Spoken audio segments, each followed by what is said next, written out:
Video like जरूर कर लीजिए और ऐसे वीडियो लगातार फ्री में पाने के लिए चैनल को तुरंत सब्सक्राइब कर लीजिए और बेल आइकन को जरूर टैप कर लीजिए ताकि आगे भी सारे वीडियो आपको मिलते रहे। यूट्यूब में फॉलो करते हैं तो प्लीज ये वाला फ्री टेलीग्राम चैनल जरूर ज्वाइन कर लीजिएगा। सारे नोटिफिकेशन सारे अपडेट यहीं पे आते हैं, ध्यान रखिए। Hello everyone, welcome to ROARO by study for civil services. Myself Alka Pandey. तो इस वीडियो में दोस्तों हम लोग देख रहे हैं प्राचीन भारत का इतिहास और आज हम लोग पढ़ेंगे चोल साम्राज्य के बारे में। तो इसके बारे में संक्षेप में देख लीजिए। सबसे पहले इसका संस्थापक था विजयालय। विजयालय चोल साम्राज्य का संस्थापक था और वहीं राजराज प्रथम को चोल साम्राज्य का वास्तविक संस्थापक बोला जाता है। एग्जाम में दो तरीके के सवाल आते हैं। पहले तो पूछा जाएगा आपको चोल साम्राज्य का संस्थापक तो विजयालय, और वहीं अगर पूछा जाता है कि चोल साम्राज्य का वास्तविक संस्थापक कौन था तो राजा राज प्रथम। अंतिम शासक इसका राजेंद्र तृतीय था। इसकी राजधानी थी तंजौर। तंजौर चोल साम्राज्य की राजधानी थी और इसके पश्चात राजेंद्र प्रथम ने गंगईकोंडचोलपुरम को चोलों की राजधानी बनाया। उप राजधानी कांची थी। आवासीय राजधानी पलायराई थी। उरैयूर चोलों का प्राचीनतम निवास स्थल था और तंजौर चोलों के उत्कर्ष का केंद्र था। इनका राष्ट्रीय चिन्ह जो था वो बाघ था।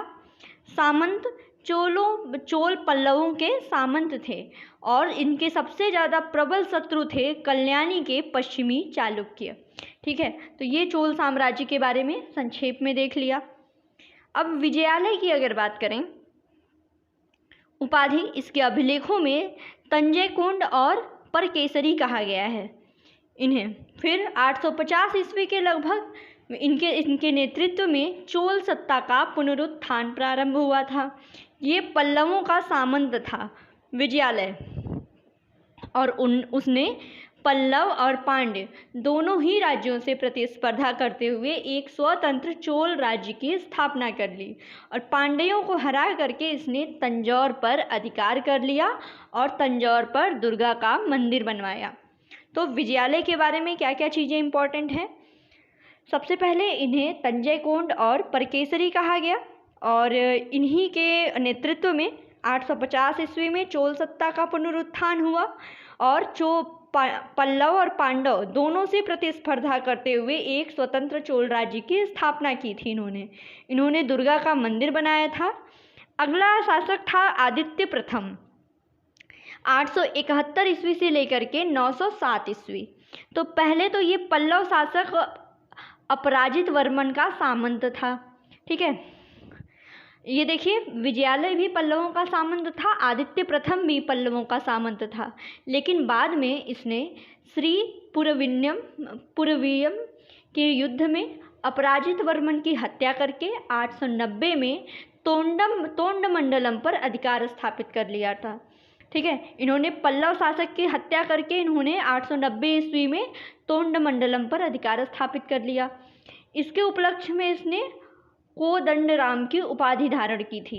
आदित्य प्रथम के पास थी कोदंडराम की उपाधि और इसी समय से चोल जो हैं वो पल्लवों के शासन समाप्त करके स्वतंत्र हो गए थे और आदित्य प्रथम के तक्कोलम लेख में एक सूर्य ग्रहण का उल्लेख हुआ है जो कि सूर्य ग्रहण 894 से 95 ईस्वी में हुआ था।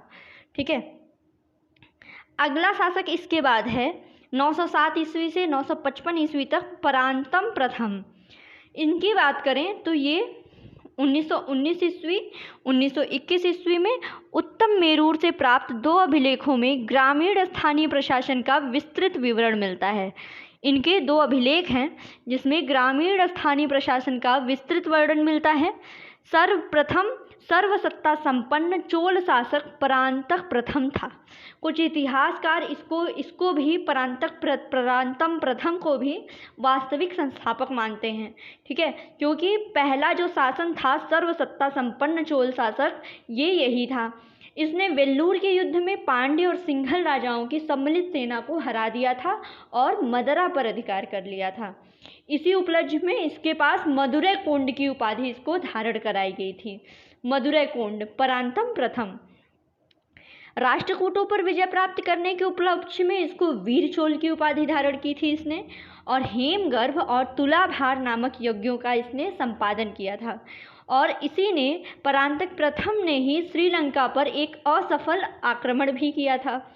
इसी के काल में ऋग्वेद के भाष्यकार वेंकट माधव हुआ करते थे, जिनको शिव की उपासना के लिए दभ्र सभा का निर्माण करवाया था और इसने चिदंबरम के शिव मंदिर को स्वर्ण से भर दिया था। ये परांतक प्रथम की बात हो रही है।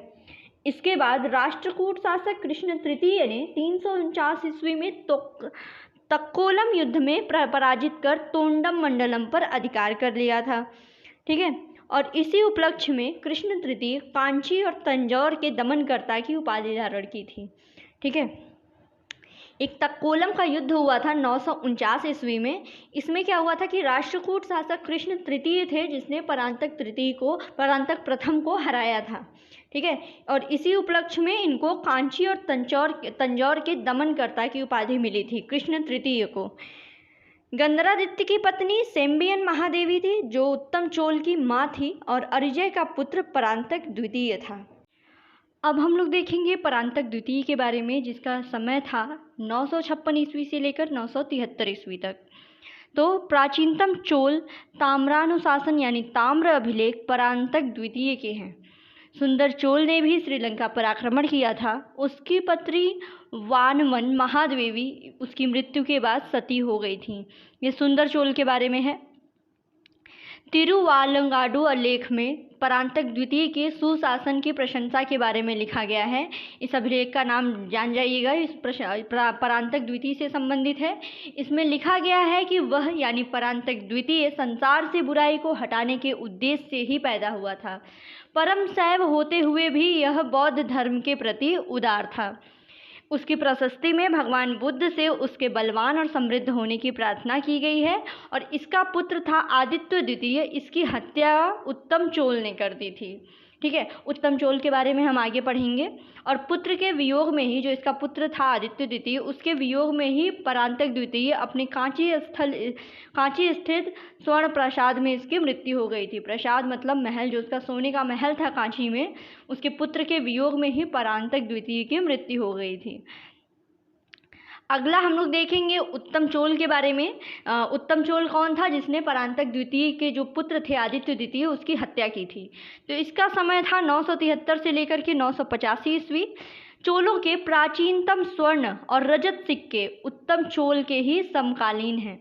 ठीक है, प्राचीनतम स्वर्ण और रजत यानी चांदी के सिक्के जो हैं वो उत्तम चोल के समकालीन हैं। और परांतक द्वितीय के बाद जो है उत्तम चोल ही राजा बना था। क्यों? क्योंकि परांतक द्वितीय का जो पुत्र था आदित्य द्वितीय, उसकी हत्या उत्तम चोल ने करके उसके बाद वो राजा बन गया था। ठीक है, और उत्तम चोल ने परांतक द्वितीय को बाध्य भी किया था कि अपने छोटे पुत्र राजकेसरी अरुमोल्लीवर्मन यानी राजा राज प्रथम के स्थान पर उसको उत्तराधिकारी बनाया जाए। राजा राज प्रथम अपने गृह युद्ध से बचने के लिए उत्तम चोल से समझौता कर लिया कि उसके बाद उसके बच्चों के स्थान पर वही राजा बनेगा। ठीक है, और तभी से युवराज के पद पर कार्य करने लगा। ठीक है, तो ये कहानी समझ में आ गई होगी कि जो पहले परांतक द्वितीय था, ठीक है, परांतक द्वितीय का बेटा था आदित्य द्वितीय, उसकी हत्या कर दी उत्तम चोल ने। और उसका एक दूसरा बेटा था राजकेसरी, उसके मतलब उसने परांतक द्वितीय से समझौता कर लिया कि राजकेसरी के स्थान पर उत्तम चोल को उत्तराधिकारी बनाया जाए। ठीक है, और जो राजकेसरी यानी राजा राज प्रथम, इसने गृह युद्ध से बचने के लिए उत्तम चोल से समझौता किया कि उत्तम चोल के बच्चों के स्थान पर राजा राज प्रथम को उत्तराधिकारी बनाया जाएगा। तो उस समय उत्तम चोल जो है वो राजा बनता है और राजा राज प्रथम युवराज के पद पर कार्य करने लगता है। फिर है तो समझौते के अनुसार फिर राजा राज प्रथम का नंबर आता है राजा बनने का, जिसका समय 985 ईस्वी से लेकर के 1014 ईस्वी था। इसका मूल नाम था अरिमोल्लीवर्मन। राजा राज ने इसे राज्याभिषेक के अवसर पर ये उपाधि धारण की थी, जो कि इसका नाम राजकेसरी कुछ ऐसे था। फिर तेलिंग कुलांतक कलिंग विजय के उपलक्ष्य में इसको ये उपाधि दी गई थी। सिंगलांतक सिंघल विजय के उपलक्ष्य में, जयगोंड पांड्य विजय के उपलक्ष्य में। ठीक है, जयगोंड एग्जाम में पूछा भी गया है। राजा राज प्रथम के पास कई उपाधि, ठीक है, एक तो पहले राजा राज, फिर है तैलिंग कुलांतक, सिंगलांतक, जयगोंड। ठीक है, चीनी स्रोतों में राजा राज को लोप्स कहा गया है। नीलकंठ शास्त्री महोदय के अनुसार नाम उपाधि तो इतिहास की संगीत है, इस राजा यानी राजराज को यह संगीत बहुत प्यारी थी। वनावन महादेवी का पुत्र ओरीमोली वर्मन राजा राज प्रथम के नाम से 985 ईस्वी में चोल गद्दी पर बैठा। ठीक है, इसको चोल का वास्तविक संस्थापक कहा जाता है। इसने चोल राज्य को साम्राज्य में बदल दिया और लोक महादेवी दंत शक्ति विटकी राजराज की प्रधान रानी थी। ठीक है, इसके बाद आते हैं राजेंद्र प्रथम। 1014 ईस्वी से राजा राज प्रथम के बाद राजेंद्र प्रथम है 1014 ईस्वी से लेकर के 1044 ईस्वी तक। इनके पास उपाधि क्या क्या थी? गंगकोंड यानी गंगा घाटी अभियान की सफलता पर यह उपाधि ली थी। उपनाम इनको इतिहासकार स्मिथ ने इनको दक्षिण का नेपोलियन कहा है। दक्षिण का नेपोलियन है राजेंद्र प्रथम। राजेंद्र प्रथम पिता का योग्य पुत्र था और नीलकंठ शास्त्री महोदय राजा राज और राजेंद्र को उसी सारणी में रखते हैं जिसमें मकदूनिया के फिलिप और सिकंदर महान हैं। ठीक है, एक इतिहासकार हैं, वे महानता के तौर पे या फिर एक साम्राज्य स्थापित करने के तौर पर प्रभुत्व के संबंध में मकदूनिया के जो फिलिप और सिकंदर महान हैं उसी सारणी में राजा राज को और राजेंद्र प्रथम को भी रखा गया है। राजा राज अपने जीवन काल में 1012 राजेंद्र को अपना उत्तराधिकारी नियुक्त कर दिया और राजेंद्र प्रथम ने अपने शासनकाल के प्रारंभ में ही राजाधिराज प्रथम को युवराज घोषित कर दिया था। इनसे संबंधित अभिलेखों की अगर बात करें राजेंद्र प्रथम से संबंधित तो तिरुवालंगाडु अभिलेख, जिसमें राजेंद्र की दक्षिण पूर्व एशिया विजय का उल्लेख मिलता है। करेंद्र ताम्रपत्र, जिसमें इनकी सिंघल विजय का उल्लेख मिलता है। और किलूर अभिलेख तथा सोम्यन महादेवी अभिलेख भी इसी समय के हैं। इनकी कुछ महान उपलब्धियां देख लेते हैं। तो इसमें है राजेंद्र ने सिंचाई के लिए 16 मील यानी 40 किलोमीटर लंबा जो है तालाब खुदवाया था। चोल गंगा तालाब और नहर निर्माण की शुरुआत करने का श्रेय भी इसको जाता है। इसने कई प्रकार के सोने चांदी और तांबे की मुद्राएं भी प्रवर्तित की थी और उसकी प्रिय उपाधि जो है गंगे कोंड चोल ये अंकित मिली है उस पर सिक्कों पर, मुद्राओं पर। वैदिक साहित्य के अध्ययन के लिए इसने विद्यालय की स्थापना कराई और ये पंडित चोल कहलाया।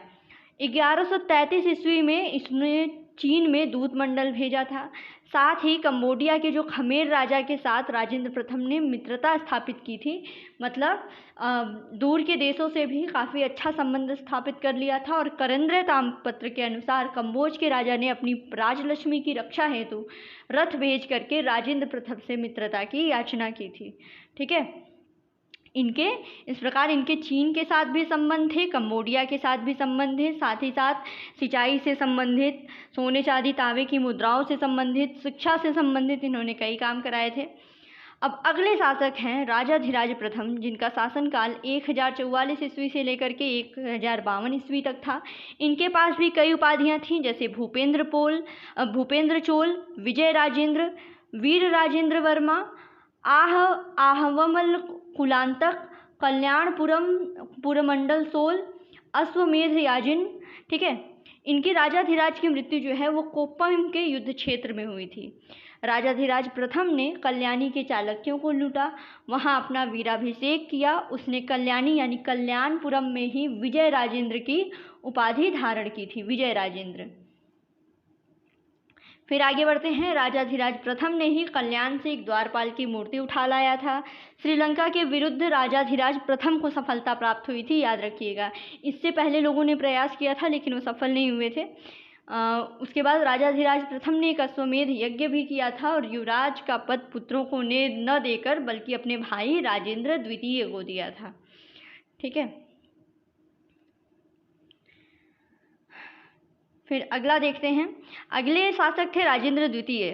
ठीक है, तो इसमें क्या है कि कोय्यम के युद्ध क्षेत्र में राजेंद्र द्वितीय ने अपना वीराभिषेक और राज्याभिषेक किया और शासक बन गया। उसने प्रकेसरी की उपाधि धारण की थी और इसी के समय में राजेंद्र द्वितीय के समय में ही चोल देश में एक अकाल पड़ा था। फिर इसके बाद नंबर आता है 1664 ईस्वी से लेकर के 1070 ईस्वी तक वीर राजेंद्र प्रथम। ये अपने एक अभिलेख में कहता है कि 1068 में कराडम को आग से जला डाला। शैलेंद्र शासक ने अपने पैरों की पूजा करवाई। ठीक है, इसका पश्चिमी कल्याणी चालुक्य नरेश सोमेश्वर प्रथम से भी विरुद्ध युद्ध हुआ था और 1066 ईस्वी में दूसरे कुडल संगमम युद्ध में चालुक्यों को इसने पराजित किया था और सोमेश्वर ने तुंगभद्रा नदी में डूब करके आत्महत्या कर ली थी। ठीक है, फिर वीर राजेंद्र प्रथम ने तुंगभद्रा नदी के तट पर एक विजय स्तंभ और रायचूर के करडिल ग्राम में एक विजय स्तंभ स्थापित कराया।